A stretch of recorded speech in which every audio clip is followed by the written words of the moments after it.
to the Cooking Up Joy Show. I'm your host, Alicia Madeline, Grief to Gratitude chef and founder of Roots and Returns. Here we use the power of food, stories, and traditions to heal, reconnect, and rediscover joy. Today's episode is deeply personal and close to my heart.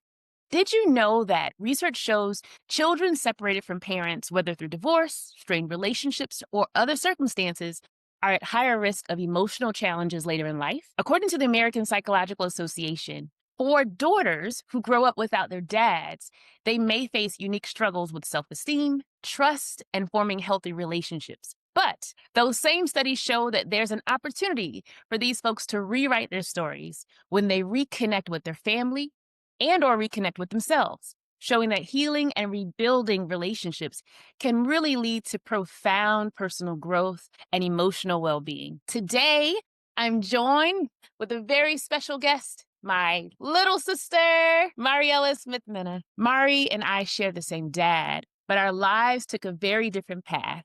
When we were little, Mari was about 6 months old or so when she moved back to Costa Rica with her mom. Mari also shares a similar story with our brother Mario, who was about 3 years old or so when their parents went their separate ways. Mario stayed here in the U.S. with our dad while Mari went to Costa Rica with their mom.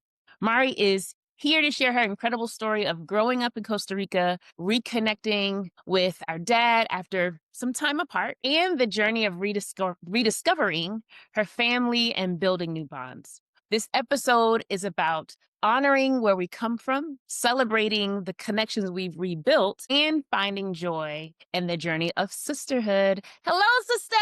Hi. Thank you so much for joining and being on the show today. Thank you for inviting me. I'm really honored to be here and be part of this great initiative that you have. So I'm honored to be here. Well, I appreciate that. And so before we dive too deep into the conversation, I like to kick things off with a cocktail. So usually, since we'll have a cocktail and dessert or a mocktail and dessert. Today, guys, you may remember a couple of shows ago, my cousin is on this big fitness kick. And so he was on like a no drink period of time while he's doing his fitness thing. And so Mari is also a fitness buff and is also having a mocktail today. So we're kicking things off with a drink inspired by unity and celebration, and it's called the Blueberry Sparkling Mocktail. This drink is light, refreshing, full of vibrant flavors, and also full of what Mari had in her pantry. Yes.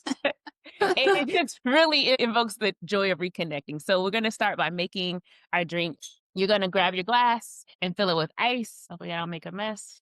Did it. Okay. Into your glass, you're going to add some lemon. No, when I asked Mari what she had in her fridge today, she said blueberry. So I'm like, okay. So I made some blueberry simple syrup. We're adding that right in. Now you could add to this simple syrup some tequila, but we're adding sparkling water. Yay. Yay to mocktails, because mocktails are fun too. But what's cool is, no, guys, we didn't plan this, but I just want to show you how much I want to show you how closely connected we are from far away. We've got matching cups. All right, so we're going to have a toast. All right, you ready? Oh, you already tasted it, but it's okay. We'll do it. We'll do this. Here's to the bonds that bring us together, the memories that remind us of home, and the joy we find and rediscovering family. Cheers, sis. Cheers. I love you. I love you. This is good. It's good. Yeah. Good. So another cool thing, well, I think is cool about the show is that we talk about folks' favorite dessert, favorite recipe, which is typically dessert. And Mari's is, Mari, help me get this right. Torta Chilena? Yeah, that's right. Right? Oh, well, You said it right. Yes. So, Torta Chilena is a popular dessert in Costa Rica. It's known for its rich, buttery layers of pastry filled with dulce de leche, a creamy caramel-like feeling. And while its name translates to, I believe it's Chilean cake, is that? Chilean cake, yeah. It's more closely associated with Costa Rican cuisine, and it's often served at celebrations or just as a special treat, like Mari made it the other day. This dessert is a labor of love, requiring patience to layer the thin pastry sheets and spread the dulce de leche evenly. It's a dish that symbolizes effort, care, and indulgence, perfect for a story about reconnecting and finding sweetness in life's challenges. So, Mari, would love to hear just tell me about this dessert. How did you find its how did it find its way to you? Yeah. I think I was like maybe 14, 15 years old, and my grandma has always baked. I mean, she cooks and she was really good on whatever she wanted to make. Now my sweet, sweet, sweet and smart mother, I hope she's not watching this. She's really smart and sweet, but she was not good in the kitchen. And so I remember I was really concerned because I was like, "Oh, I'm not gonna be able to cook. Like, this is not happening, right?" Because it was not happening. And one time, my grandma bought me like a magazine with recipes, and Mhm. I tried to do. It was like a cinnamon roll, but in a different shape. Okay, Okay. and I tried it, and it didn't work out. And I was like, I'm like my mother.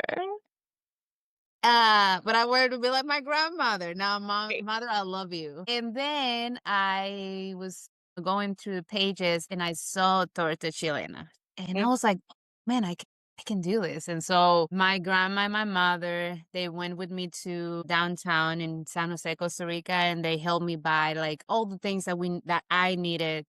And when I finished, it was a whole process. Took me like probably 3 to 4 hours, and the Wow. day before because it requires for the help me to say this, sister, because like my accent will not it's not letting me say it, but it's a DOUGH.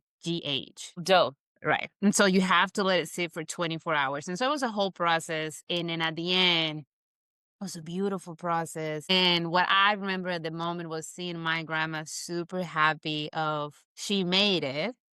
It's good.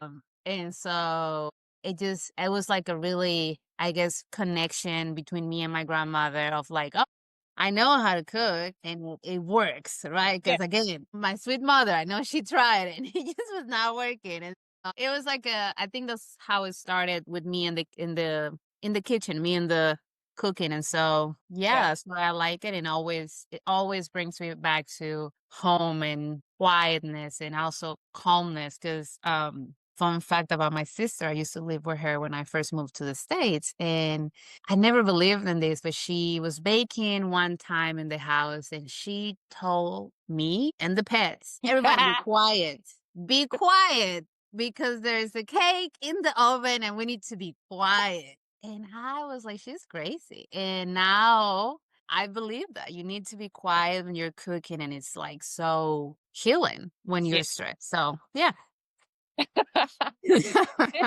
Well, because Parker would be running, running, running.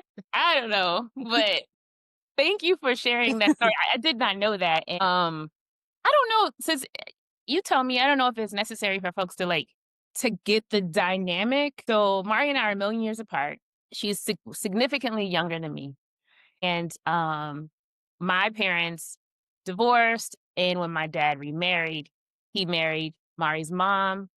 And the two of them had Mari and then our brother Mario. So just to give you guys some context of the dynamic of our lives, but when the last time I saw Mari, she was about 6 months old. And I remember, and I tell people this story all the time, so you heard it, but um, I remember that I just fell in love with this beautiful little baby. She just had this brown head, beautiful brown skin. And but that's like and it may not have been the last time I saw you, but that's just a memory that I have, where you and your mom, Anna, came down to my city with daddy, and I got to just spend this time with you. And so we then go on and growing up separately. And I remember maybe it's 2008 or 9. Does that sound right? I remember our grandfather had just passed away, daddy's dad. And while we were there, I saw daddy was on Facebook. So this is a long time ago. And he's on Facebook, and I remember him, maybe he scrolled past your photo, and I'm like, "Wait, she's on Facebook?" He was like, "Yeah." But he's saying yeah to me like, "Yes, it's so easy to get in contact with your sister who lives in another country." And from that moment on, or at some point, maybe we exchanged emails, I don't know, but you were a little girl, and you were emailing me all the time, and I felt like that just kind of at least for me, I never felt like we were disconnected, except for we were just, miles apart, but I felt like Mm. that was the thing that brought us together, and we've been together ever since. Yeah. I think I remember probably I was 13, 12. Um, And I don't remember if it was Facebook, but I do remember I was sending you emails, which now I go back and I'm like, "What am I saying here?"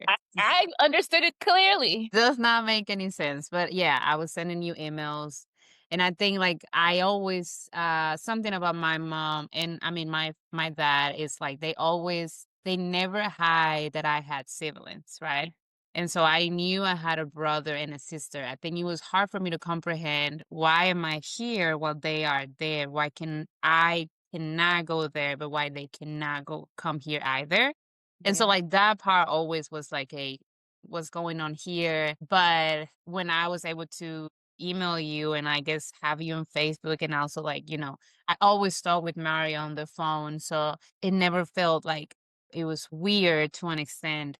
Well, it was what that has me thinking about is you always talk to Mario on the phone because Mario is bilingual. And Yeah. so and at the time, were you bilingual? Or I think like I was always bilingual, right? In the house, my mom always speaks English as well because she also worked with Americans in her Mhm. job as a nurse. And when I was talking with dad, we always talk in English as well or Spanish. It was like a both happening if I didn't know what to say. So yeah, it was always like both. But when I was talking with Mario, I think it was I'm gonna say both, but I remember it was English. Most of the time it was English. My mom always encouraged me to talk Okay. both. So, yeah. So say more about what it was like growing up in Costa Rica, and what are some of your earliest memories of Hmm. being a kid there? I mean, growing in Costa Rica was great, to be honest. I think when I was a kid, I didn't realize that, right? Because I always, as a kid, you think you want, and as an adult, there's always like this, I want what that person has. Like now that I live here, I can see how blessed I was to grow up in my mother's house with my grandma. It was hard to be the only black girl in the house because even when my mom and my grandma are not white Americans, they're white Costa Ricans, and I was dark skinned. And so that was always hard, but I have to give it to my mom that she always try to have me with like black friends, right? And Yeah. so she always try to remind me of my roots. But also it was also hard to grow up and being a dark skinned woman or girl in that moment, but not having black family in Costa Rica because I was not black Costa Rican. I was black Yeah. African American, but I was not living in America. So that was kind of weird. And it was always hard for me to like kind of understand that. But at the same time, it was great growing hour and a half from the water and going Mhm. to the beach every week. And in the summer, being in Guanacaste, which is like, one of the most touristic side of the country, and then just have that for free all summer and like growing up in no winter, no cold. We hate it here. Until this day, I'm suffer in the winter. And like just have access to fresh fruit. Like I Mm. never care about organic. It was always fresh and it was always like food that I could had no matter what and like even water. Like I never cared about those things until I moved here and I was like, oh wow, like I was so blessed. I didn't know. And even when then I think I was talking with my sister maybe a few years ago and even I think it was last year, I still struggle with my black identity of like, oh well, I'm not Black Costa Rican, but culturally, I'm not Black American. But now it's been more of like, well, I'm Black. As is hello, my skin is not lined, so I'm Black. Okay. But I have a nice accent, and I'm just Latina as well, and so I have both of the best worlds. I'm dark skin, and I'm also Latina. So yeah. Oh, I love that. I love that. Just confidence and yeah. Just because well, first of all, y'all, when she refers to her sister, she's talking about me, but can you just say when I'm talking to my sister, they don't know that there's no other sister that it's me. Oh, you introduced yourself of my sister. But even when you're talking to me, you'll say, "Yeah," and my sister said talking about me. I love your mindset and the growth and, like, you've come a long way because yeah, that's all of us, right? Like, we all have to love. who we are as we are, Yeah. but sometimes we have to learn. I certainly had to learn Yeah. of who I am as I am. Yeah. Yeah, so thank you for sharing that. I don't know if you wanna say more, and you certainly don't have to, about what it could mean to identify as Black in Costa Rica. That would mean you're from Limon. Correct. So Costa Rica has a black side of the country. I'm gonna call it like that. And so back in the day, slavery also was in Costa Rica, right? And so Jamaicans were brought to that side of the country to build a train. Don't have Railroad. a translation. Right, there you go. And so that's where they at. And so beautiful side of the country and the food is amazing, but I was not from there. And so it was really hard when, for example, they speak patois. And I always wanted to learn that because it sounds so beautiful, but I was not from there. And so it's not something that you can teach somebody, right? It's something that you learn. And so that was like, okay, I'm not from there. But then also my mom is white, I'm Costa Rican. And so let's say braiding like my hair was not something that she knew how to do. And so like I'm really good at doing a silk press because Mhm. my mom used to do that. And so I can do it all day. Like my friends will ask me like, who did that? I was like, I did it. But for me, it's like not like I don't understand the surprise. But if someone asks me, hey, can you braid my hair? I can give you a nice big break. So it was always like that part that was missing. And when I first moved here, I was like, oh, I found that. Like, this is the part that I was missing. And then once again, I was reminded, oh, you're also not Black American because culturally you don't have the references. Yeah. But it's been fun to just get, I guess, like create my own culture, which is I'm Afro-Latina because I'm Afro descendant from my dad, Yeah. and I'm Latina descendant from my mom. And so that's been like, well, let's create my own. And there's still things that people will say that I'm like, I don't know what you're saying, but ha ha ha, or just be quiet. Yeah. There have been, I don't know if you're okay with me saying this, but there have been times when we were, like, around the family, and you'll just be like, and I'm like, "You don't know what we're talking about, do you?" Because it's context, right? Like, Yeah. I mean, there's so many layers of Blackness too, and I love that you call that out because we're not a monolith, and Yeah. so, even within a family dynamic, they're just words and references and just a subculture of language that, Yeah. we may not always know. So, you talked about your growing up, this feeling of difference, and I know this because I know your mom and your grandma. So, in the time that, your mom and our dad were married, I was still a little girl, and I would go and visit, them. I always felt like your mom was so good to me, still Mm. is. I'm currently in a conversation with your grandma on Messenger right now.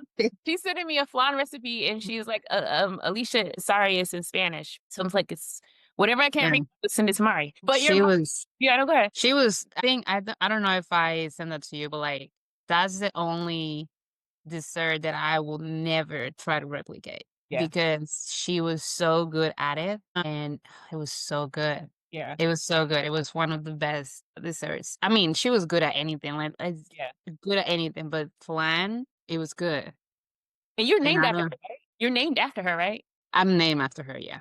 You're named I'm after both grandmas. both grandma, yeah. Yeah. What have you ever tried to make it? I don't think so, but I remember because she used so somehow she made like a better recipe after trying. Right? She found this is the recipe. Yeah. And it was so complicated. I remember I was like, I'm not doing that. I'm so sorry. This is let me know when you do it and I will go and I eat it. But it was so complicated. It requires so many. I was like, this is yours and I will always remember that you used to be great at doing this. I am not doing that. It's too much work. What is your earliest food memory? Is it flan or is it something else? My earliest I wanna say so I have one fun and my mom is gonna kill me, but this is really funny. And then so I have one, two and one. There's one that is not a dessert, right?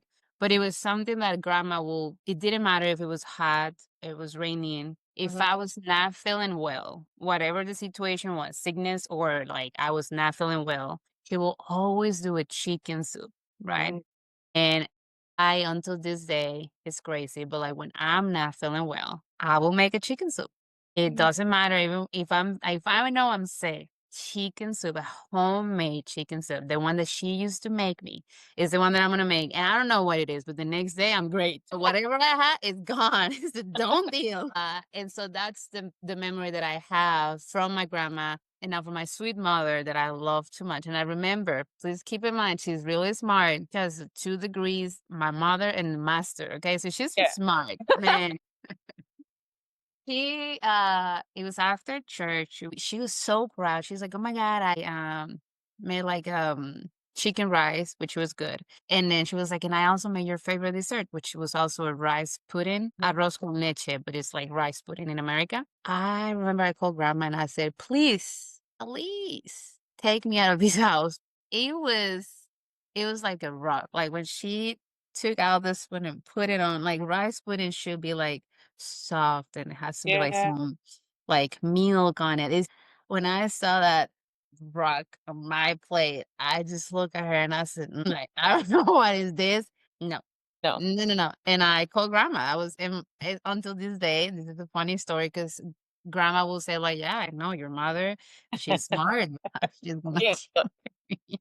So that's the two of funny and sweet memories that I have. Oh, that's very sweet, and I would love to know what your mom maybe she's perfected it now. Maybe it's I think so. I hope so. I hope so.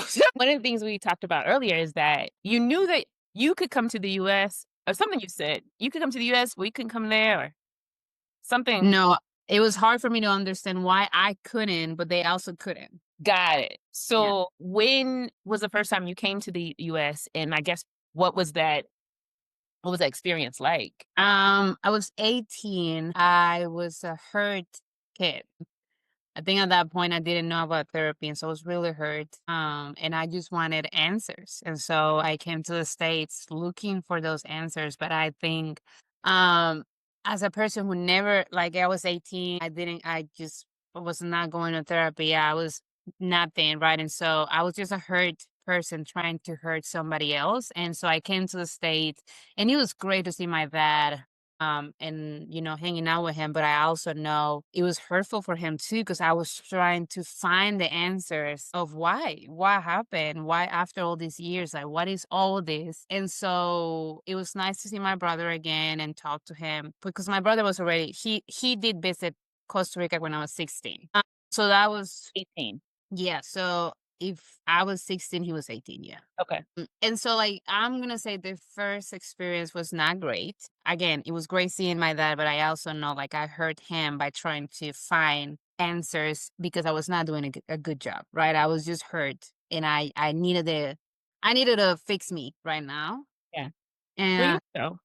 yeah, yeah, yeah. But I thought I was 18, and in Costa Rica, by the way, when you're 18, it's like if you're 21 in the States.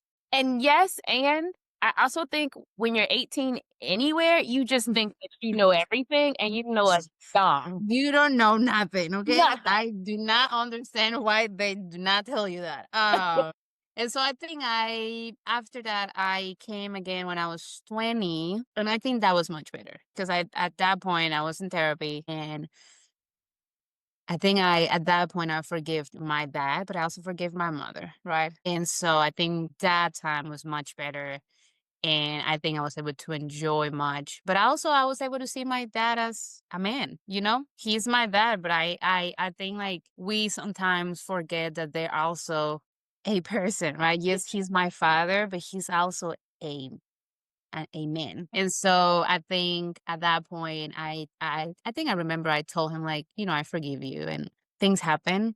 And I know in the moment you thought you were doing the best that you think you were doing. And so from now on, I just want to build. I don't want to lose more time. I don't want to waste more time. And we're just going to keep building. So, and up until this day, I love my daddy and I love my mommy. And I'm just a girl who is now having fun and just, like you said, keep healing. And it's been hard. I'm not going to lie. And it was interesting when you mentioned the data 'Cause I can see it, like, it's even when you're creating relationship, there's always this trauma that is Yeah. the first response, and then you need to, like, take a step back and make a conscious effort of, like, this is a trauma response, but this is not who we are, and then go from there, and so, yeah, it's been an interesting journey, but I honestly wouldn't change it, and I'm grateful that I grew up in Costa Rica because I think even when I did experience racism, it was not the same racism that, Black girl would have experienced here.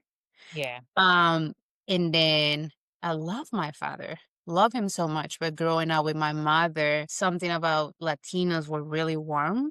And I think I needed that because I am definitely a soft girly growing up with like a soft, to an extent, right? Because my mother, but it's soft house. Even when I'm in America and I have my friends, they're like, yeah, like you're definitely have like this motherhood in you, but it's not that. It's just like that's how I was raised. I was Yeah. raised to make sure that you are okay.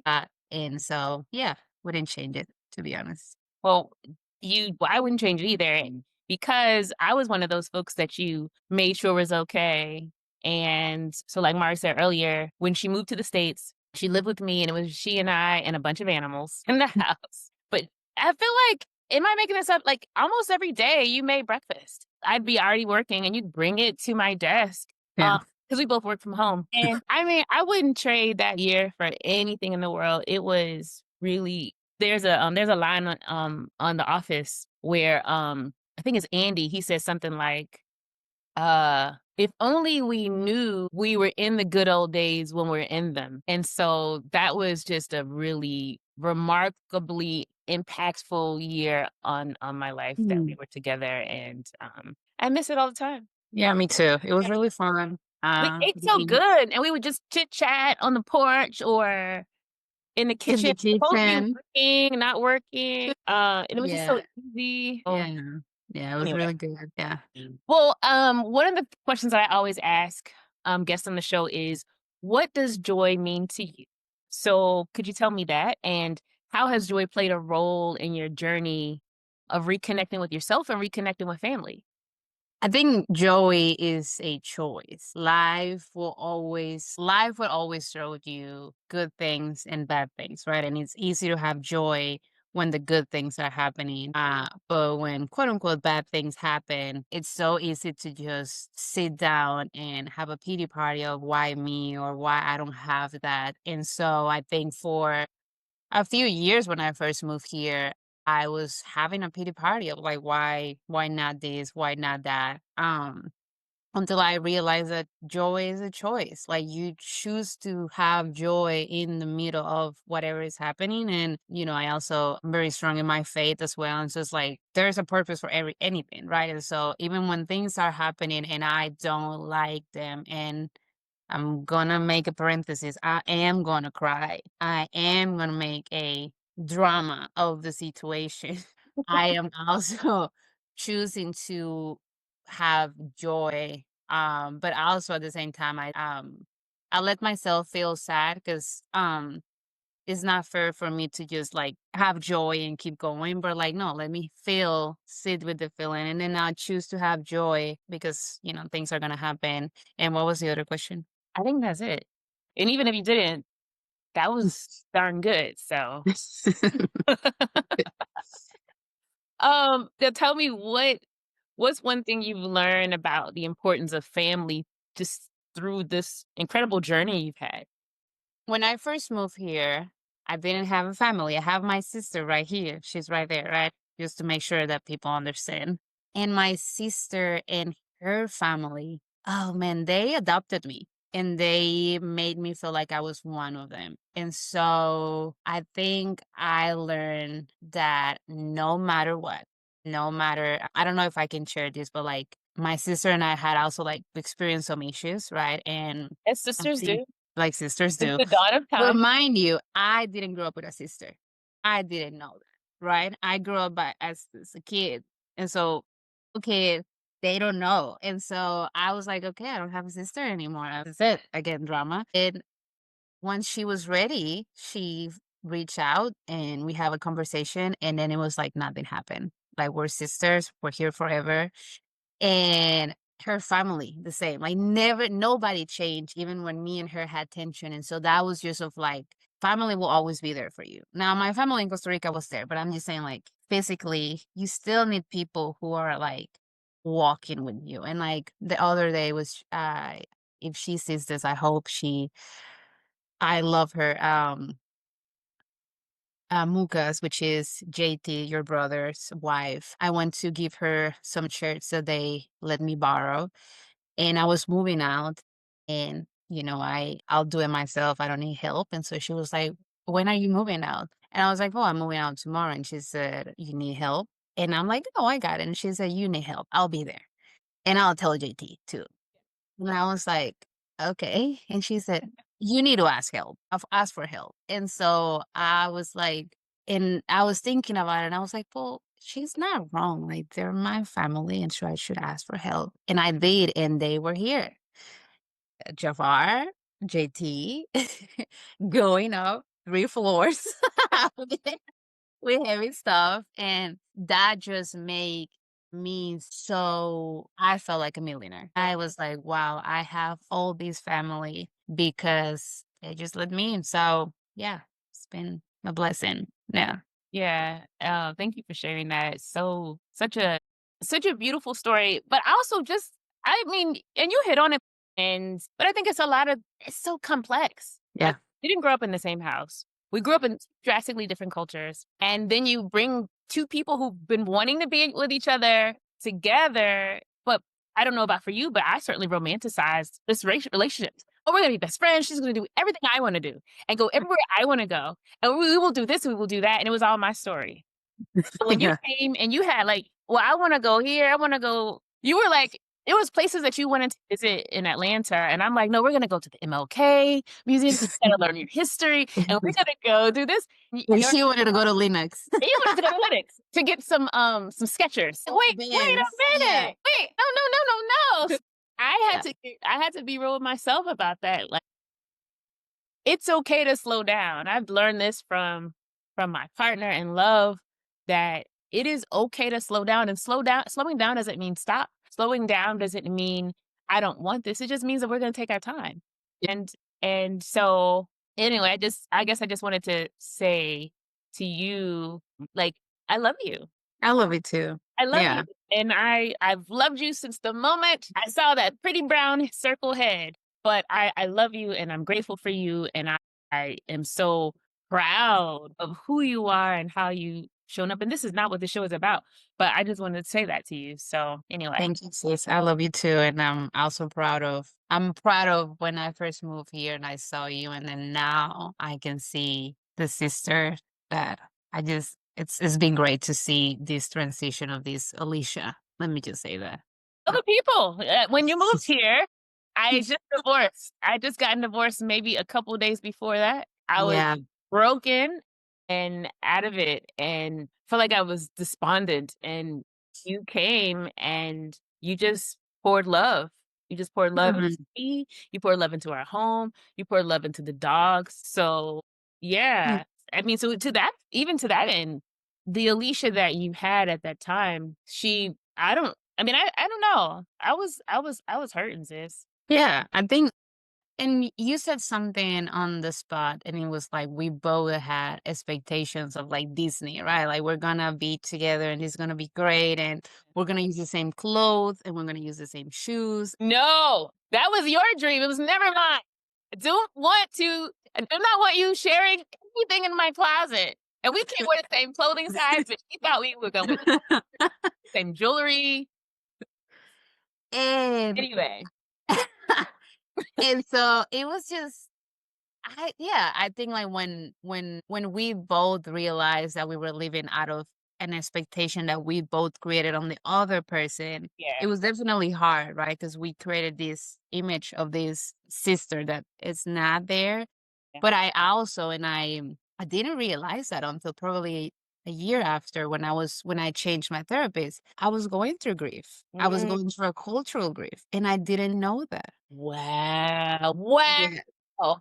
I remember one time when I told you I was in MARTA and I was really afraid, and you asked me why. Like everybody looks like you. And when I was talking with my therapist at the moment, she said, "Oh, but it's because you were not used to see that many Black people." I didn't know that. I felt like I was racist. But she explained to me, you were used to see brown people, white brown people. And out of the nowhere, you move to this place where nobody speaks your language, when nobody eats what you eat, and you just don't feel safe. And I didn't know what was cultural grief. No, nobody explained to me that. To like I was going through that. And when she said that to me, I felt like I don't know how to explain, but I just felt like my soul came back to me, and I was like, "Oh my god, this makes sense." I like not able to see the mountains every day when I wake up, not able to just go out and have someone that I know that I've seen for my last 28 years at that moment. It, I didn't know that was going to affect me. And so I was also going through my own grief that I didn't know. And so I was pouring out to you, but I was pouring out of emptiness. And so Yeah. there was a moment where I was obsessed, with someone and that was toxic. And so like I just didn't have any tools. And so yeah, it was hard and it was hard. I'm grateful that I'm here and it was hard. Like I even remember one time I was driving and just this thought of like, this is too heavy. Let's just call it up. And that's when, and I remember I told this to my best friend and she was like, yeah, I think you need to find help because and so it was a journey. I never shared that with anybody and it was a journey. Like I had to learn how to like even go back to medication that I didn't need to and how even my partner at that moment was making fun of why are you drinking that? Right. And Yeah. so like it was it was a process. Thank you for calling that out. Cultural grief. I think grief is so complex, Yeah. and there's so many different ways that people are grieving. And they're just walking around here alone. So shout out to the therapists. Yeah. Shout out to those really good therapists who see us, Yeah. and they speak to that thing that needs some shifting. And shout out to you for knowing that you know what I need to go have a conversation with somebody Yeah. because I can't handle it all on my own. It is too heavy. Yeah. Grief is heavy. It's heavy. It is Yeah. heavy. Yeah. Cultural grief now, I will tell you that's a new term to me for me, but, I love that. So if your therapist ever wants to come on here and share, would love to have that Yeah. conversation. Yeah. Now, will you tell me, as sisters, Mm. mean to you to have this opportunity to reconnect? What did it mean to you to have the opportunity to reconnect as sisters, and what does it mean to have this opportunity to share your story? To reconnect when I was 13, to reconnect when I first moved with you. Ooh, all of those are great points. Which question do I want? Yeah. I'll say this then, because I think I do know. But what does it mean today to have siblings? It's not just the two of us. It's not just the three of us. Like there's like five of us. It's a very interesting story, folks. But all of our parents are amazing. Our Yeah. dad is amazing. My mom is amazing. Her mom is amazing. Our other siblings, their mom is amazing. So shout out to the parents. But no, what does it mean to have this opportunity today to share your story? I think blessed could be the right word. I think when you and I got the disconnection, like when we had the tension moment, I was really sad because I felt like I was losing you and like I was losing my sister. And that was really hard. And so I feel blessed to have all my siblings and have access to them because I think before I didn't realize how lucky I was until I didn't have you. And so when I lose that, yeah, it was hard, and so now I feel blessed to have all my siblings and to be able to access them at any point At any point or on the group text. So that they don't respond, but no, they don't respond, but I know they get it. But what is one piece of advice you would give to someone who's struggling to find joy? well, first go to therapy, truly. I think, like, we all need to go to therapy. Let's go to Mhm. therapy, all of you all, let's go to therapy, okay? Because we might also need a little bit of appeal joy, and that's okay. It's okay. But then the other thing is find people that are going to be in your corner fighting when you cannot. Uh, Mm. because there were moments where I couldn't fight, and I have people on my corner fighting for me. And so, and then I will say also try to find yourself. It's really scary and it's really hard. But once you find yourself, oh man, there's so much joy. Like, I love being with myself. I love being with friends, but like if I have time for me, Mhm. I'm having a great time. Like I remember Alicia, my sister, the host of this program. I don't know what to call you. She loved being at the house. And I hated being in the house. I was like, oh my God, it's this beautiful Saturday. Can we just go to Linux or somewhere? And Alicia will suffer. It was like, why do you want to go? The house is beautiful. And she will love like sitting on the porch by herself with a drink mocktail, I don't know if you people know you No, it's do it. No, I know I have cocktails. It's fine. and she will be either reading or listening to music or just people watching because she loves that. And I was like, this woman is crazy.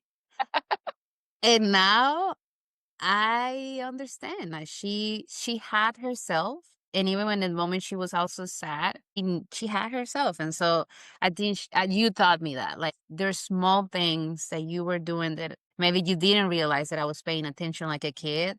That now I can sit down, look, and be like, "Oh, now I understand why she was doing that." And I, from everybody that I know, right? But like, there's people that I admire, and so I was like, now I understand. I still don't like people watching because, but I don't this will be I do like home. But that's also it's so funny because we're both introverts, but we introvert differently. Uh well, now we don't, but we used to introvert the But you know something too that made me think about is I think when you have your own home, it's a space that you built, you curated the things around. And if you like to be at home, right? I think yeah. that's a feeling. But also during that time, you were new to Atlanta. So it's exciting. I don't know. It's a lot of things. But I do like a good porch and a cocktail and a crazy dog. I think she heard your voice because she's now like running over here. So okay, just one last question. Mm, For anyone who's been separated from family, do you have any advice that you would give about yeah. reconnecting and rebuilding relationships? Yeah, I will say don't give up. It's gonna get hard. There's gonna be moments where you might feel like people don't want to be with you, but I think it's because they're also trying to understand how are their feelings. Don't give up, but also try to heal before reach out. Because I think sometimes we're looking for a you heal me because you broke me, but I think it's your responsibility to heal and then go and like try to build something. So I think that will be my two advice. You heal me because you broke me. That's something.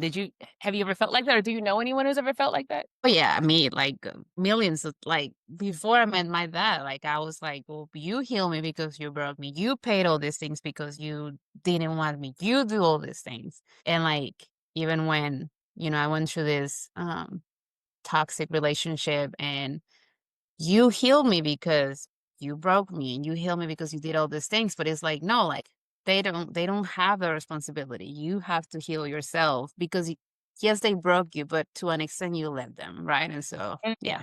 that was good.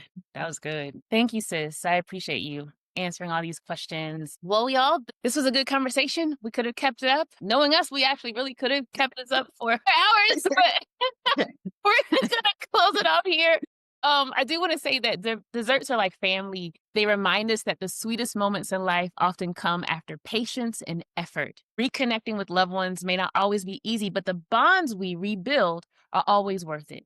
Today's episode has been a celebration of sisterhood, resilience, and the joy of rediscovering family. Now, sis, every show I do what I call a joy assignment. So your joy assignment this week is to create a dish that represents reconnection. Maybe it's a family recipe that reminds you of love, or a dish that blends different flavors from different cultures, whatever it is. As you Mm. prepare it, reflect on the people who've shaped your story, the ways that you can reconnect with them and love on them. Share your creations with us at hashtag cooking up joy, and we will feature you in our next episode.